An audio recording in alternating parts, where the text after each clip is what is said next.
ঢাকা থেকে আজকে বড় অনেক বছর কোনো সময় সপ্তাহে একবার যাইতো 1 ঘন্টা থাকতো।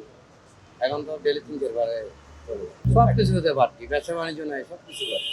তেলের দাম বাড়লো, বিদ্যুতের দাম বাড়ে, গ্যাসের দাম বাড়তি, সবই তো বাড়তি। আমাদের এখন আজকে বিএমপি সরে আসার পর আর বেশি অবস্থা খারাপ বেশি। ব্যবসা বাণিজ্য নেই, সব কিছু জিনিসপত্রের দাম বেশি। বলা আর কি, বলে কোনো লাভ আছে এখন? কোনো লাভ হবে না।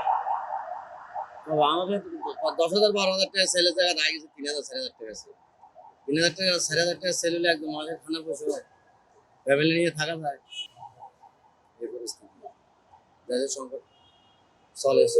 একটু গরমের ভিতরে দেখা গেছে 1 ঘন্টা থাকলে আবার 1 ঘন্টা থাকে না, এরকমই অবস্থা। অবস্থা অনেকই খারাপ সত্যি। প্রচন্ড গরমের ভিতরে আছি আমরা। হ্যাঁ, এটা তো আমাদের জন্য এই যে 2 দিন আগে তেলের দাম বাড়াইলো, কোনো ঘোষণা ছাড়াই তেলের দাম বাড়াই দিল। এখন আবার বিদ্যুতের দাম বাড়াবে। আমরা তো এখন মধ্যবিত্ত ঘরের যারা আছি তারা অনেকেই বিপদের ভিতরে আছে, অনেকেই সমস্যার ভিতরে আছি যা বলার বাইরে।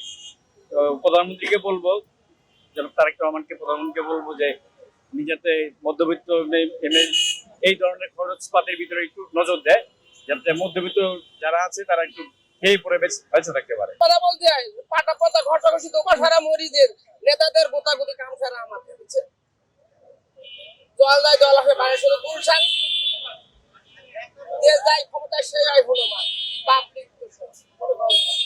আগে যা ছিল তার ছিল আমরা খারাপ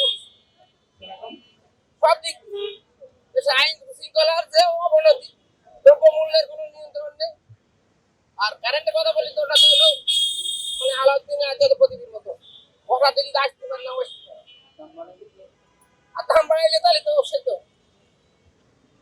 মানে মলার পরে খালের ঘা অতি শুধু গরমে আগে তো আওয়ামী লীগ সময় এত কারণ দিত, আর বর্তমানে কারেন্ট নষ্ট